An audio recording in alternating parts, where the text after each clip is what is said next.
The night was still when the gunfire shattered it. No warning, no words. Just the sharp, metallic roar of lead tearing through the dark. Eli Mercer's boots hit the ground before his horse had even stopped moving. The animal screamed and bolted into the shadows, leaving him crouched behind a jagged outcrop of rock. His breath came in short bursts, tasting of dust and adrenaline. They'd found him. The Red Vulture Gang. 7 men with blood in their eyes and a bounty on his head big enough to make strangers into killers. A bullet sparked off the stone inches from his face. Eli didn't flinch. He'd been in too many fights to waste time on fear. His hand slid to the worn grip of his Remington, the leather of the holster creaking in the cold night air. The moonlight painted the desert silver, every shadow a possible threat. He could hear them moving boots crunching over gravel, the faint rattle of spurs, the low murmur of voices trying to pin him in. Eli's mind was a map. Every sound, every flicker of movement was a mark on it. He knew the land better than they did. That was his edge. The first man came fast, a dark blur breaking from the cover of a mesquite. Eli's revolver barked once, the shot echoing across the canyon. The man dropped without a sound, his rifle clattering against the rocks. The others shouted, their voices jagged with anger. They spread out, trying to box him in. Eli moved low and quick, his boots silent on the sand. He could feel the cold bite of the wind against his face, smell the acrid tang of gunpowder hanging in the air. Another shadow lunged from the right, knife flashing in the moonlight. Eli caught the man's wrist, twisting hard until the blade fell. A sharp elbow to the jaw sent him sprawling. The fight was a blur of motion and sound, gunshots cracking like thunder, the hiss of bullets slicing the air, the grunt of bodies hitting the ground. Eli's world narrowed to the rhythm of breath and trigger, the steady beat of survival. He thought of the people in Clearwater, the blacksmith who'd fixed his saddle for free, the widow who'd given him a warm meal without asking questions. The Red Vultures had bled that town dry. This wasn't just about staying alive. This was about ending them. One by one they fell. The dust drank their blood, the wind carrying away the last of their curses. When the leader finally stepped into the open, Eli was waiting. A tall man with a scar running from his temple to his jaw, eyes like cold steel. "You've got grit, Mercer," he said, raising his gun. "But grit don't stop bullets." Eli's voice was calm, steady. "Neither does fear." 2 shots rang out as one. The leader staggered, his revolver slipping from his hand before he crumpled into the dirt.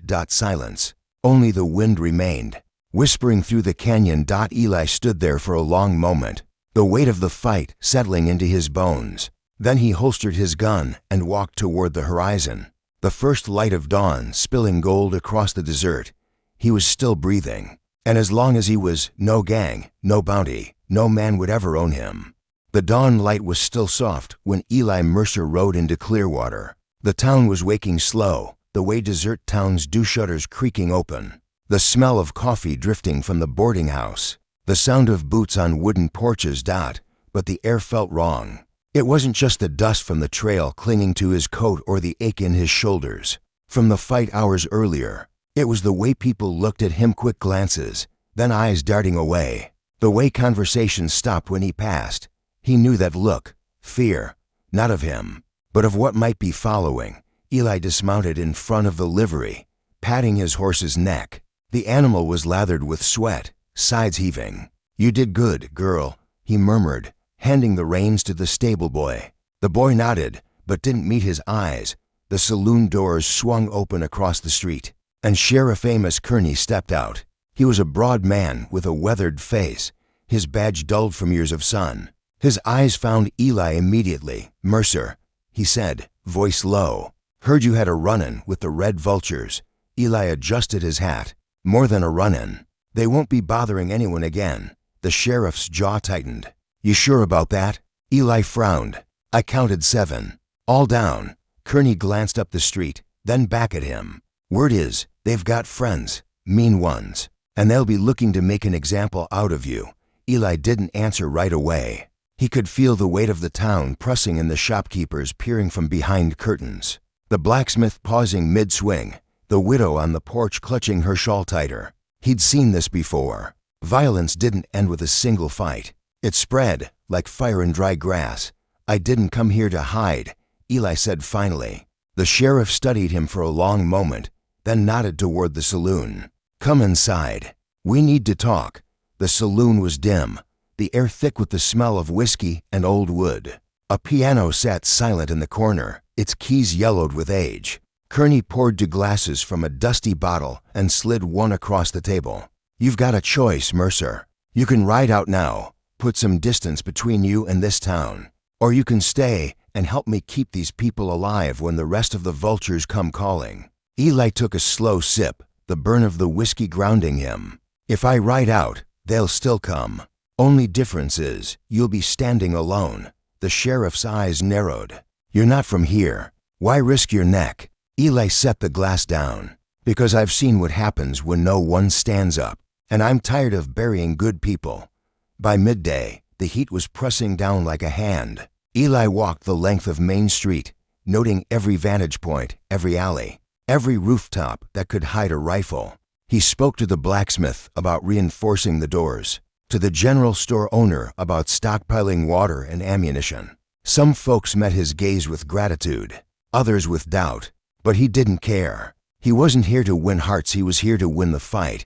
That night, the wind shifted. It carried with it the faint sound of HOOFBEATS. Eli was on the porch of the boarding house, cleaning his revolver, when he heard them. Slow at first, then faster. The sound of men who weren't in a hurry because they thought they owned the night. He stood, holstering the gun, and stepped into the street. The moon was high, silvering the dust. Out of the darkness, they came 5 riders, their silhouettes sharp against the pale light. They reined in just short of him, the leader's face hidden beneath the brim of his hat. "You Mercer?" the man asked, his voice like gravel dragged over stone. Eli didn't move. "Depends who's asking." The man chuckled, low and humorless. "Name's Cutter. Heard you killed some friends of mine. They weren't much for conversation," Eli said. The chuckle died. "You've got till sunrise to ride out. Stay, and we burn this town to the ground." Eli's eyes swept the street.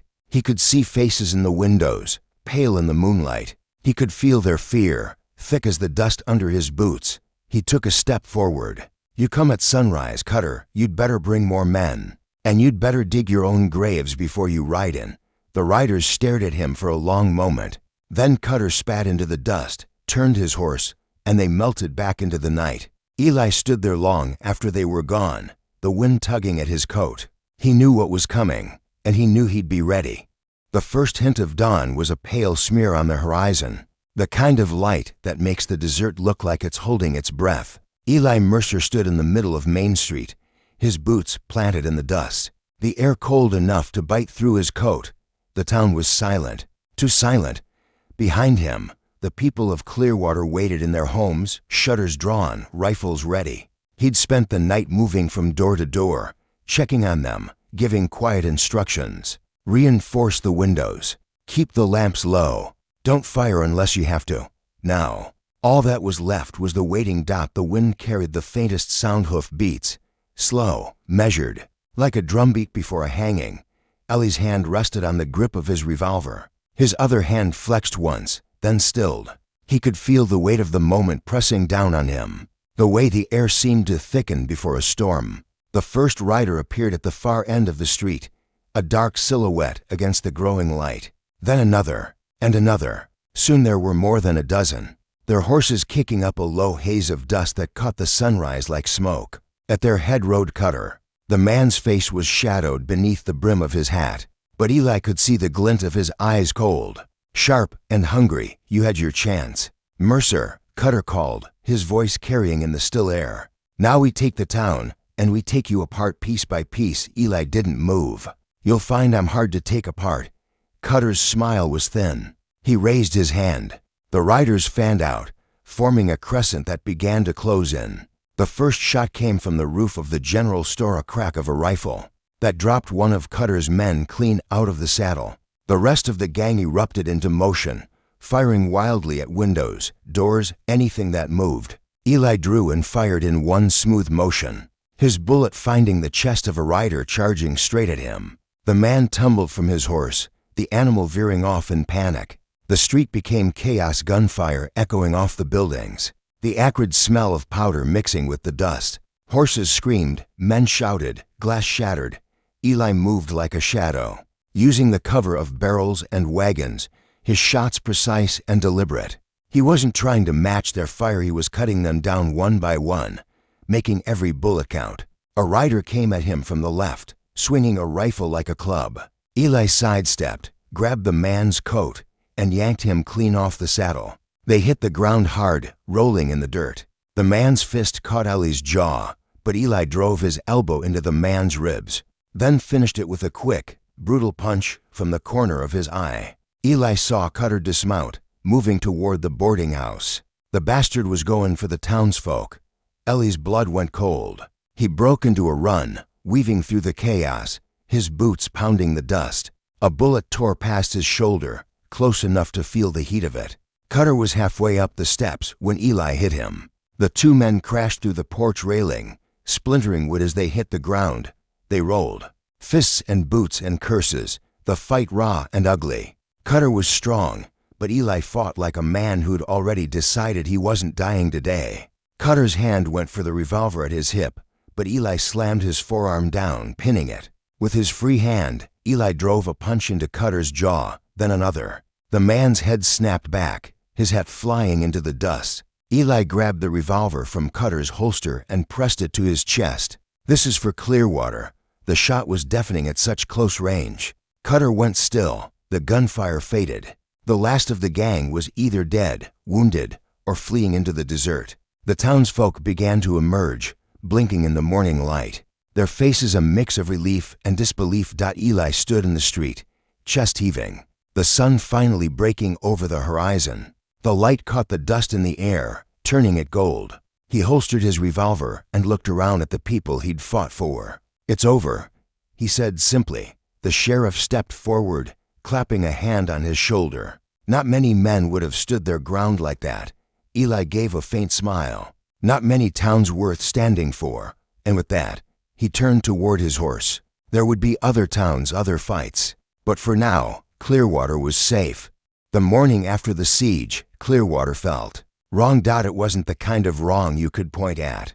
The street was swept clean, the bodies buried out past the ridge, the saloon's piano playing again like nothing had happened. But the air carried a weight, a tension that clung to the skin. Eli Mercer sat on the porch of the boarding house, a tin cup of coffee cooling in his hand. His knuckles were still raw, his jaw ached from Cutter's punches, and his coat smelled faintly of smoke.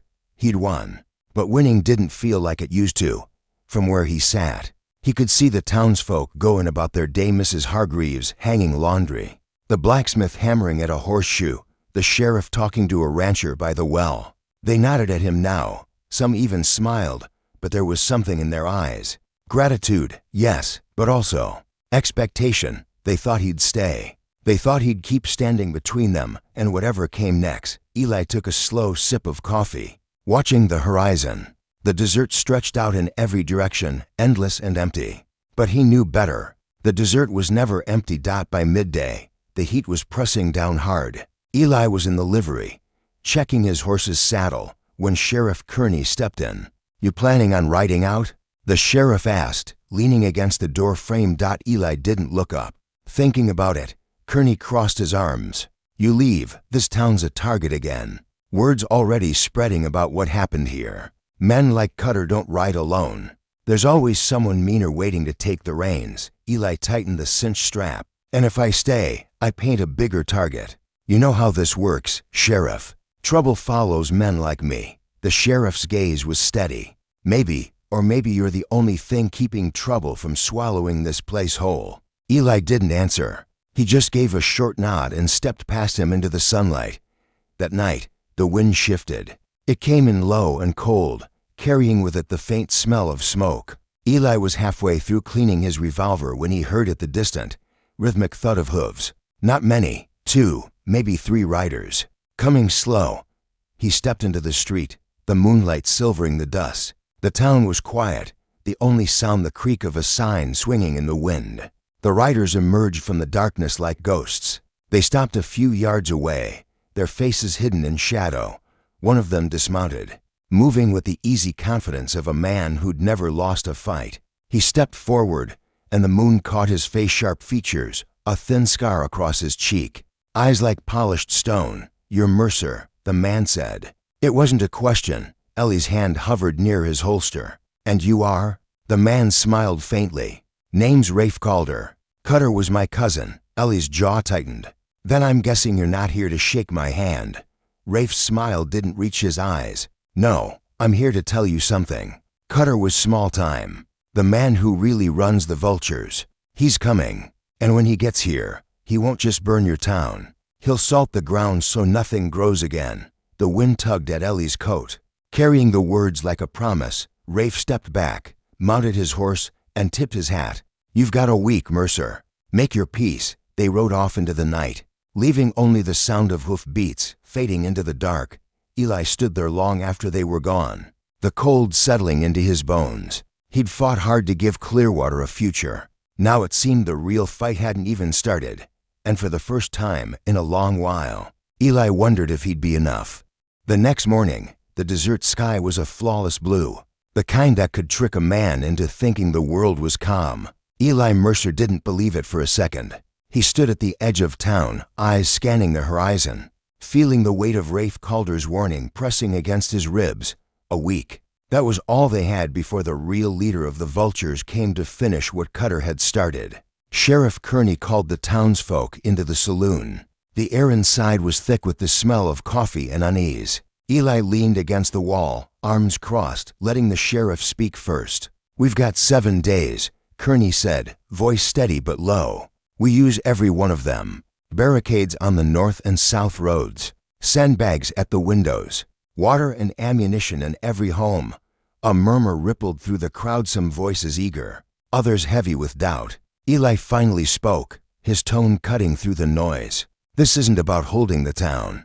It's about making them pay for every step they take toward it. We fight smart, we fight mean, and we make them wish they'd never heard of Clearwater." The room fell silent, and slowly, heads began to nod. The next day, the sound of hammers and saws filled the air. Men reinforced doorframes with thick planks. Women filled sacks with sand and stacked them waist-high along the main street. Even the children carried buckets of water from the well. Eli moved among them, checking the work, offering quiet advice. He showed the blacksmith how to rig a chain across the alley to stop a charging horse, taught the storekeeper's boy how to reload a rifle without fumbling. By sundown, the town looked different, harder, sharper, like a fist closing. But on the third night, doubt crept in. Eli sat alone on the porch of the boarding house, oiling his revolver under the pale light of the moon. Clara Hargreaves approached, holding a lantern that softened the lines of her face. "You think we can win?" she asked. Eli hesitated before answering. "I think we can make them regret coming." She studied him for a moment. "That's not the same thing." His voice was quiet when he replied. "No, it's not." The next day, just after noon, a rider came in from the west, one of Kearney's scouts. His horse was lathered, his face pale. "They're coming," he gasped. "Dozens of them. Camped at Dry Wash. 3 days out, maybe less." The news spread fast. The hammering stopped. The laughter that had begun to creep back into the streets vanished. Eli gathered the men at the north barricade. 3 days, he said. "That's 3 days to make this place a nightmare for them." By the 5th day, the tension was a living thing. People spoke in whispers, moved quickly, eyes always on the horizon. Eli walked the perimeter at dawn and again at dusk, feeling the town's heartbeat fast, uneven. That night, he sat with Kearney in the saloon, maps spread across the table. "They'll hit from the north," Eli said, "but they'll send riders around to flank from the east. We need men there hidden." Kearney nodded. "And you?" Ellie's answer was simple. "I'll be where the fight's thickest." Sleep came in snatches on the 6th night. Every creak of wood, every gust of wind sounded like hoof beats. Eli dreamed of faces, men he'd fought beside, men he'd buried. Cutter's eyes staring at him from the dust. Rafe Calder's voice whispering, "Make your peace." He woke before dawn, sweat cold on his skin, the stars outside sharp as glass. The 7th day dawned red, bleeding into the sky. The air was heavy, the kind of heavy that comes before a storm. Eli stood in the street, watching the townsfolk take their positions, rifles in hand, eyes hard.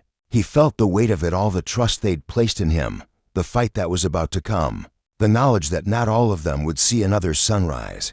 Adjusting his hat, checking his revolver, he looked north. Somewhere out there, the vultures were saddling up, and Eli Mercer was ready to meet them. The morning broke with a sky the color of tarnished steel, the sun a pale disk behind a thin veil of cloud. The air was heavy, still, as if the desert itself was holding its breath. Eli Mercer stood at the north barricade, his boots planted in the dust, his revolver resting easy in his hand. Around him, the townsfolk waited in tense silence, rifles gripped tight, eyes fixed on the horizon. Somewhere out there, the vultures were coming. The first sound was a low, distant rumble, like thunder rolling across the plains. Then came the dust and ochre smear rising against the pale sky. Shapes emerged within it, dark and shifting, until they resolved into riders. Dozens of them. At their head rode a man unlike the rest, tall, broad-shouldered, his coat black as midnight, his hat pulled low. Even from a distance, Eli could feel the weight of his presence. This was the one Rafe Calder had warned him about. The real leader, the man who had built the vultures into something more than a gang, into a plague. The riders slowed as they neared the barricade, fanning out in a wide arc. The leader reined in his horse, looking down at Eli with a faint, cold smile. "You're Mercer," he said, his voice carrying easily in the still air. "You've cost me men. You've cost me blood. Today, I take it all back." Eli's gaze was steady. "You'll take nothing but lead." The leader's smile widened, but there was no humor in it. He raised his hand, and the street exploded into chaos.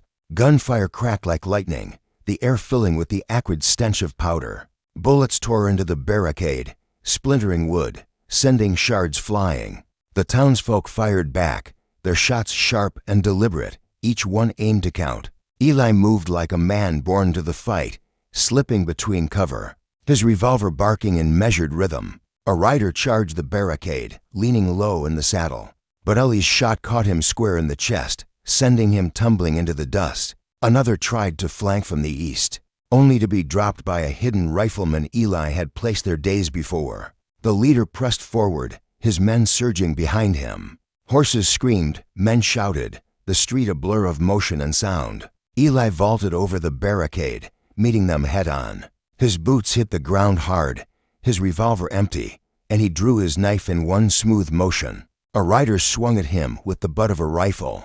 Eli ducked, drove the blade up under the man's arm, and shoved him from the saddle. The fight spilled into the heart of Clearwater. Windows shattered, doors splintered, the air thick with dust and smoke. Eli fought through it all, his mind a razor's edge, every movement precise. Every strike meant to end the threat in front of him. He caught sight of the leader dismounting, moving toward the saloon where townsfolk had taken shelter. Eli pushed through the melee, shoving past men locked in desperate struggle. He reached the saloon steps just as the leader kicked the door open. Without hesitation, Eli tackled him, the two of them crashing into the street in a tangle of fists and grit. The leader was strong, his blows heavy, but Eli fought with something more, an unyielding refusal to let this man take what he'd sworn to protect. They rolled in the dust, the leader's hand going for the revolver at his hip. Eli slammed his forearm down, pinning it, then drove his fist into the man's jaw. The leader snarled, twisting free, but Eli was faster. He wrenched the revolver from the man's grip and leveled it at his chest. "This is for Clearwater," Eli said, his voice low and steady. The shot was deafening. The leader's body went limp, the fight draining from his eyes before he hit the ground. Around them, the gunfire faltered, then stopped. The remaining vultures, seeing their leader fall, broke and fled into the desert, their shouts fading into the distance. Silence settled over the town, broken only by the ragged breathing of the survivors. The dust hung in the air, glowing gold in the weak sunlight. Eli stood slowly, holstering the revolver, his gaze sweeping the street. The barricades were scarred, the buildings battered, but Clearwater still stood. Sheriff Kearney stepped forward, his face lined with exhaustion, but lit with something like pride. "It's over," he said. Eli shook his head. For now, he looked north, toward the empty horizon. There's always another storm coming, but for this moment, the town was safe, and that was enough.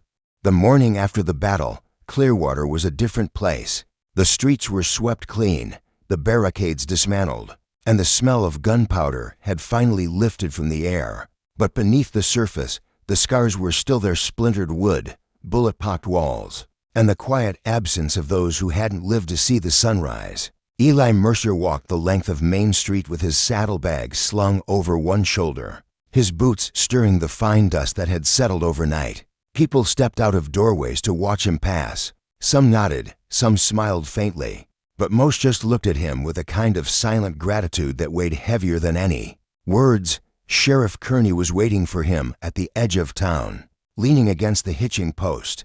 "You sure you want to ride out?" he asked. Eli adjusted the strap on his bag. "If I stay, trouble will find me. And if trouble finds me, it'll find Clearwater. You've got your piece now. Best I don't take it with me." The sheriff studied him for a moment, then offered his hand. Eli shook it firmly. "You ever need a place to come back to," Kearney said, "you'll find one here." Eli gave a small nod, then swung into the saddle. The desert stretched out before him, endless and shimmering under the morning sun. He rode at an easy pace, the sound of his horse's hooves steady against the hard-packed earth. Hours passed in silence, broken only by the wind and the occasional cry of a hawk overhead. But the quiet didn't bring peace. His mind kept circling back to the fight, to the faces of the men he'd killed, to the cold certainty in the eyes of the Vultures' leader before he fell. Men like that didn't rise alone. There was always someone behind them, someone worse. By late afternoon, the land began to change. Low hills rising from the flat, dotted with scrub and twisted mesquite.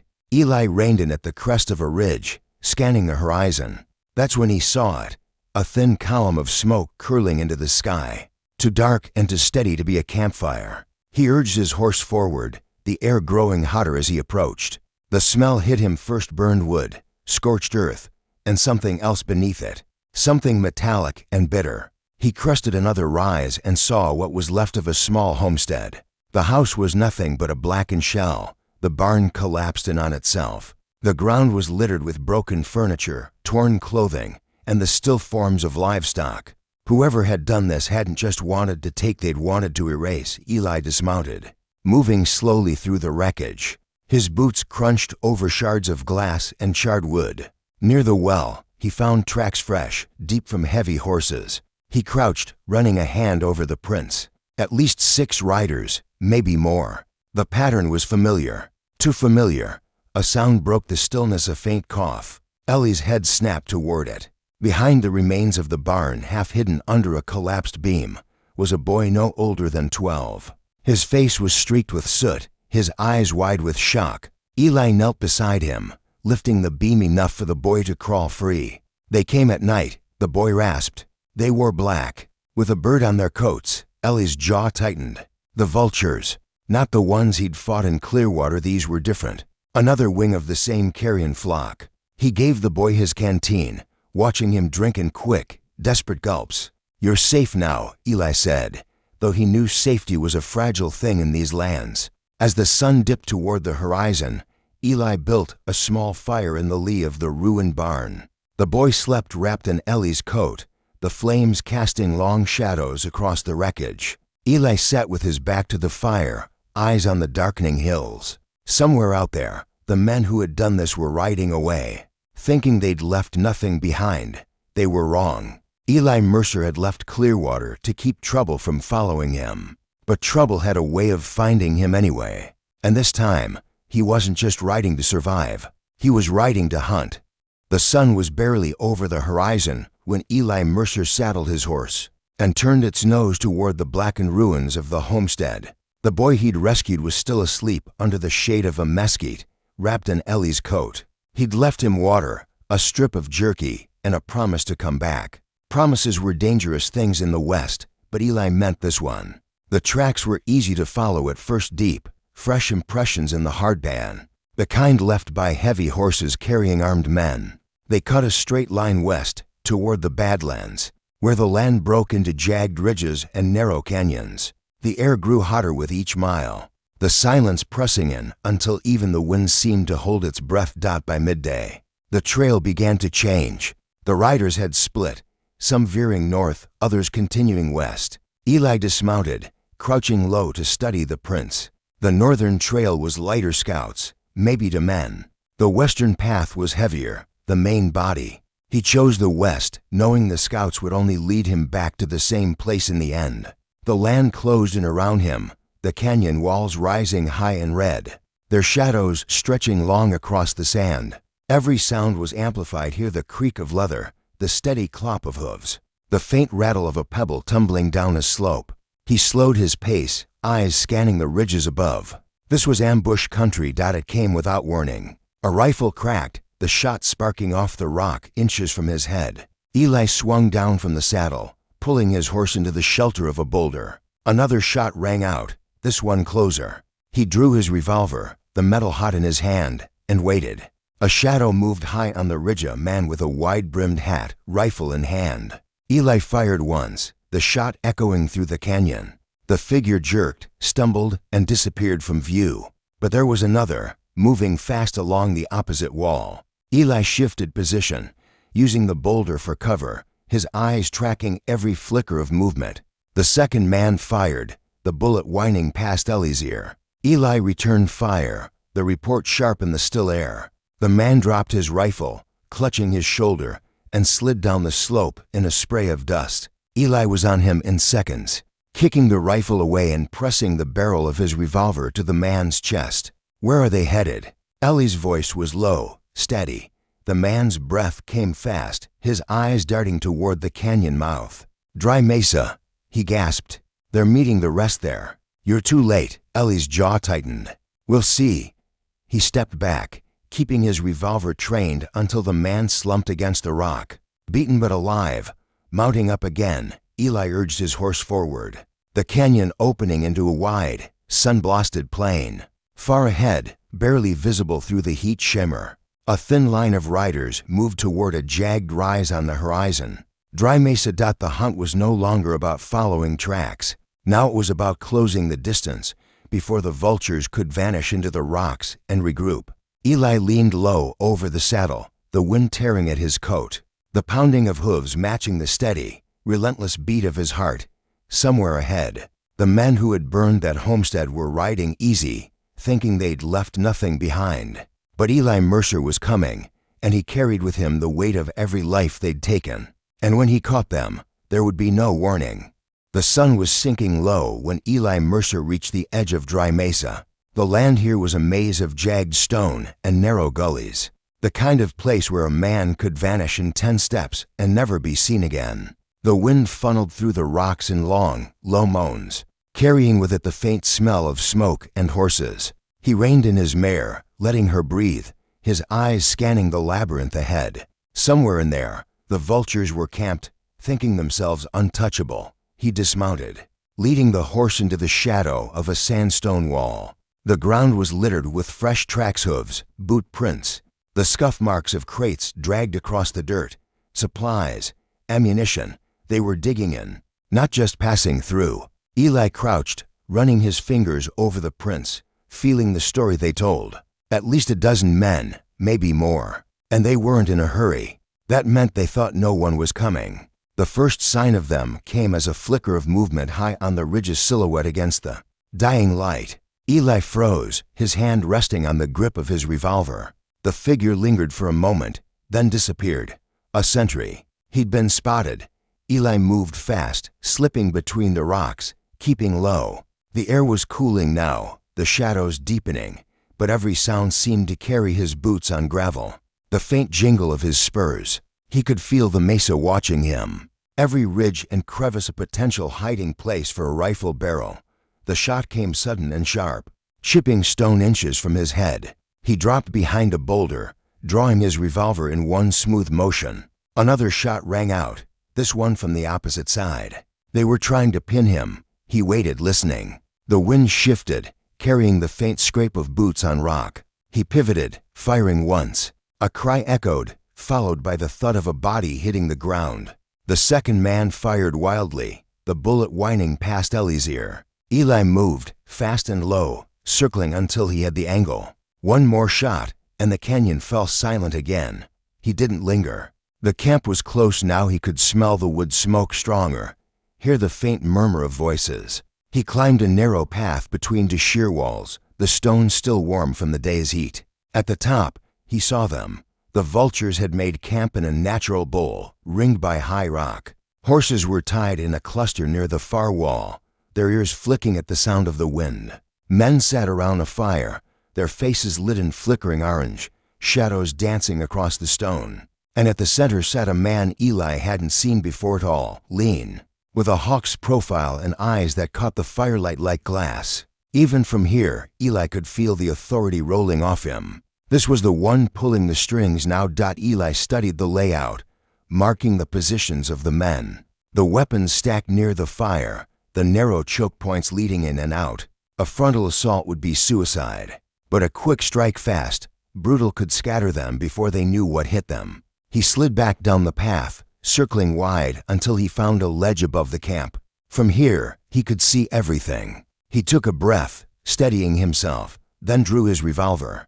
The first shot took the man on watch cleanly, dropping him before he could shout. The second shattered the lantern near the fire, plunging the camp into chaos. Shouts erupted. Men scrambling for weapons, the horses rearing in panic. Eli moved along the ledge, firing into the confusion, each shot deliberate. A man lunged for the stacked rifles. Eli's bullet caught him in the leg, sending him sprawling. Another tried to mount up and flee, but the horse bolted, dragging him into the dark. The leader was on his feet now, barking orders, his voice cutting through the noise. He grabbed a rifle and fired toward the ledge, the shot sparking off the rock near Eli's hand. Eli ducked, reloaded, and fired back, the bullet tearing through the man's hat and grazing his temple. The leader staggered but stayed upright, his eyes locking on Eli's position. Eli knew he couldn't stay here. He holstered the revolver, slid down the far side of the ledge, and vanished into the maze of stone. Behind him, the camp was in uproar, men shouting, horses screaming, the fire sputtering in the wind. By the time they regrouped, Eli was gone, riding hard into the night. But he'd left his mark. The vultures would know now that someone was hunting them, someone who could strike from the shadows and vanish like smoke. And Eli Mercer wasn't done yet. Not by a long shot. The night after Dry Mesa was black as pitch, the stars sharp and cold above the desert. Eli Mercer rode hard until the mesa was a shadow behind him, then slowed, letting his mare pick her way through the scrub. The air was cool now, the heat of the day bleeding away into the stones. But his mind was still burning with the image of the man in the firelight, the hawk-faced leader, who had locked eyes with him even as bullets tore the camp apart. That man wasn't dead, and a man like that didn't forget. By dawn, Eli had found a narrow canyon to rest in, its walls high enough to hide him from distant eyes. He let the mare drink from a shallow pool, then sat with his back to the rock, chewing on a strip of jerky while he studied the horizon. He knew the vultures would be moving now, not in retreat, but in pursuit. They'd want to turn the tables, to make him the prey. The first sign came with the whine to faint, rhythmic tremor in the ground, too steady to be anything but hooves. Eli rose, scanning the canyon mouth. A lone rider appeared, moving slow, scanning the ground, a scout. Eli stayed still, letting the man pass, then slipped into the shadows and followed on foot. The scout's trail led to a low ridge, and from there Eli saw them. The vultures were spread out in a wide arc, combing the land. The leader rode at the center, his posture easy, but his gaze sharp, scanning every rise and hollow. They weren't chasing blindly, they were herding him, pushing him toward open ground where they could close in from all sides. Eli backed away from the ridge, moving fast and silent. He knew the land here, knew the gullies and dry washes that could hide a man or swallow a horse whole. If they wanted to hunt him, he'd make them work for it. By midday, the game was in full swing. Eli would let them catch a glimpse of him on a distant rise, then vanish into a ravine. He'd double back, circle behind, and take down a straggler before melting away again. Each shot was quick, clean, and deliberate, never enough to slow the whole group, just enough to make them bleed time and men. But the leader was patient. He didn't rush, didn't scatter his men in anger. He tightened the net slowly, forcing Eli into narrower ground. By late afternoon, the sun was a red smear on the horizon, and the shadows were long and deep. Eli found himself in a box canyon, the walls too steep to climb, the only exit the way he'd come. The hoof beats came first, echoing off the stone. Then the voices low, confident, closing in. Eli checked his revolver, counting the rounds. Not enough for all of them. He scanned the canyon walls, his eyes catching on a narrow ledge halfway up. It wasn't much, but it was something. He moved fast, climbing the rock as quietly as he could. The stone scraped his palms, the ledge barely wide enough to crouch on. Below, the first riders entered the canyon, their eyes sweeping the ground. The leader came last, his gaze lifting to the walls. For a moment, Eli thought he'd been spotted, but the man only smiled faintly, as if he could smell him in the shadows. Eli waited until they were deep inside, then fired. The first shot dropped a rider, his horse rearing and crashing into another. The canyon erupted in chaos, shouts, gunfire, the echo of hooves on stone. Eli kept moving along the ledge, firing from different angles, never staying in one place long enough to be pinned. The leader barked orders, rallying his men, but Eli was already slipping toward the canyon mouth. He hit the ground running, vaulted into the saddle, and spurred his mare into the open desert. Behind him, the vultures regrouped, their shouts carrying on the wind. The chase was far from over, but now the balance had shifted. The leader knew Eli wouldn't be easy prey, and Eli knew the man wouldn't stop until one of them was dead.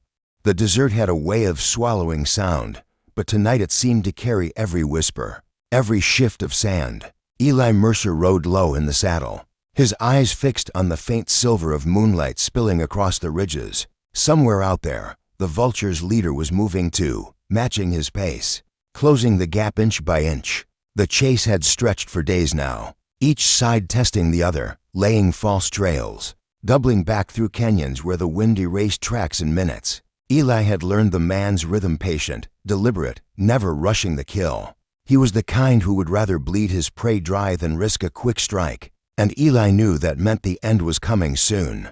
Predators didn't circle forever. He guided his mare into a dry wash, the walls rising high on either side. The sand here was soft, muffling the sound of hooves. He dismounted, leading her on foot, careful to step in her tracks. A mile in, he found what he was looking for, a narrow fork where the canyon split. One path led deeper into the wash, the other climbed toward a ridge. Eli took the ridge, but before he went, he scattered fresh prints into the deeper path, just enough to look convincing. From the top, he lay flat against the rock, watching the wash below. The night was still, the air cool against his face. Minutes passed. Then the first rider appeared, moving slow, scanning the ground. More followed, their shapes ghostly in the moonlight. They took the bait, turning into the deeper path without hesitation, but the leader wasn't with them. Eli's gut tightened. He turned his head, scanning the ridge behind him, and there he was. The hawk-faced man sat his horse like a statue, the moon catching the pale scar along his jaw. He'd read the trick, circled wide, and now he had the high ground. Their eyes met across the distance. No words, no shouts, just the silent acknowledgement that the game was almost over. The leader raised his hand, and from the shadows on either side, two riflemen stepped into view. Eli rolled to the side as the first shot cracked, the bullet sparking off the stone where his head had been. He drew and fired in one motion, the shot dropping the man on the left. The second rifleman fired, the round tearing through Eli's coat but missing flesh. Eli's return shot was clean, sending the man tumbling down the slope. The leader didn't flinch. He swung down from his horse, moving with the calm of a man who'd been in more fights than he could count. Eli slid down the ridge to meet him, boots skidding on loose rock. They closed the distance fast, revolvers forgotten. The fight turning into fists and grit. The man was strong, his blows heavy, but Eli fought with the raw, stubborn force of someone who'd been hunted too long to run anymore. They crashed against the canyon wall, the leader's hand going for a knife. Eli caught his wrist, twisting hard until the blade clattered to the ground. A sharp knee to the ribs staggered the man, and Eli drove him back with a flurry of punches. The sound of hoof beats echoed from the wash, the rest of the vultures returning. Eli knew he had seconds, maybe less. He grabbed the leader by the coat, slamming him against the rock. "This ends soon," Eli said, his voice low, steady. The man's eyes burned in the moonlight. "Soon," he agreed, and then he wrenched free, shoving Eli back before vaulting into the saddle. The vultures closed around him, and in a cloud of dust, they were gone, vanishing into the night.